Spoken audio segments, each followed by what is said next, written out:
Olá, amigos e amigas do Café com Espiritismo. Aqui é o Vitor, menino, e com muita alegria a gente começa mais um momento de reflexão.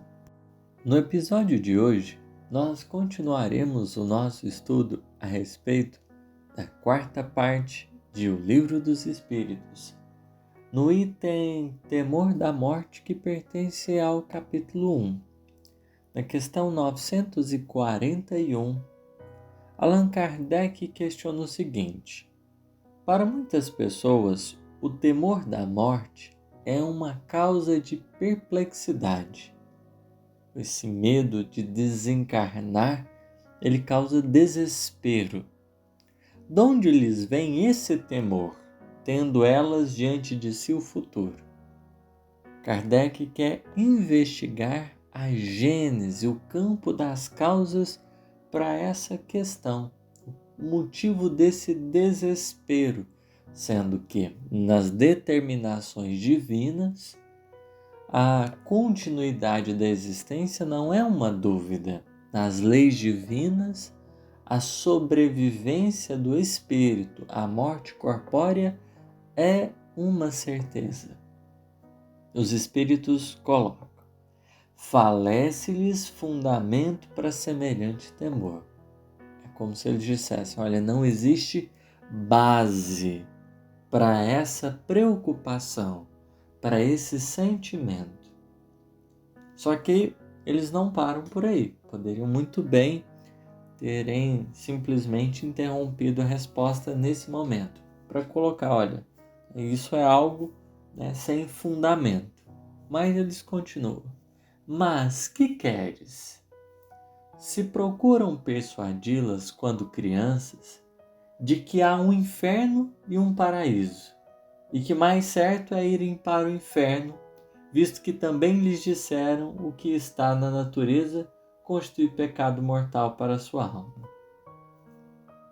Diante da sociedade, a educação que muitos corações receberam se fundamentava na crença desse mundo espiritual baseado numa perspectiva de inferno e de paraíso, das regiões superiores e regiões inferiores, não como o Espiritismo nos ajuda a compreender, e que de tal modo havia uma propensão maior para o inferno, porque tudo era motivo de inferno.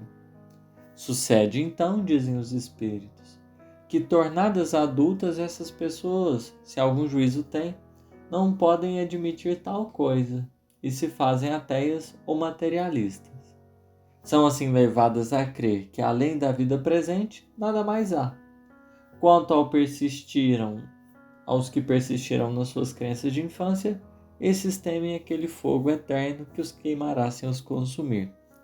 Os materialistas não vão, de certo modo, como não pensam na continuidade, talvez possam temer a desencarnação, o nada, ou podem se manter indiferentes, já que não existirá mais nada na concepção deles.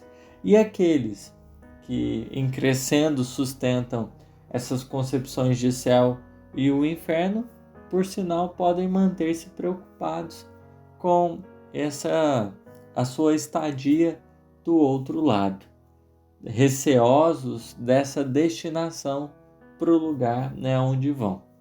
Mas em verdade esse temor à morte, essa experiência que às vezes é vivida no desespero dos corações, que o simples fato de pensar em desencarnar pode produzir tais efeitos, culturalmente nós podemos encontrar uma base.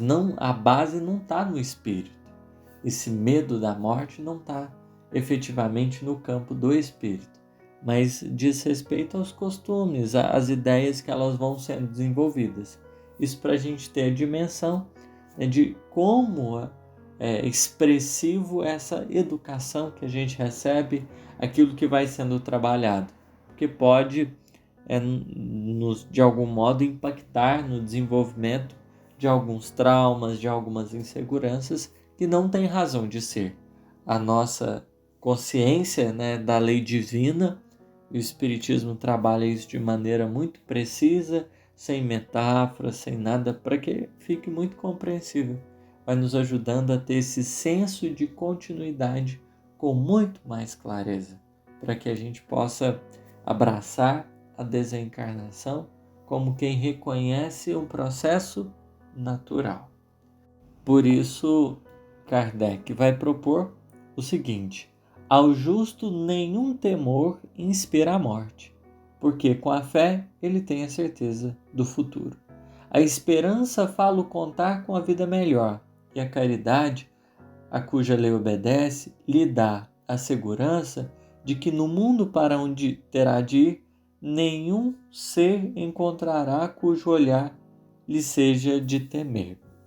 Então, a definitiva solução para essa perplexidade é a construção não só dessa mentalidade, mas uma vivência sustentada nessa fé, nessa certeza do futuro, banhada pela esperança da bondade, da misericórdia de Deus que não castiga nenhum dos espíritos, e da caridade que nos ajuda a construir em vida essa destinação cada vez mais apropriada para as regiões superiores, em que não nos será necessário temer coisa alguma, já que quem governa a vida, diante da vida que se estende ao infinito, é aqueles que amam. Terminamos aqui o nosso episódio. Que Deus nos abençoe. Agradecemos pela atenção de todos. Até o próximo.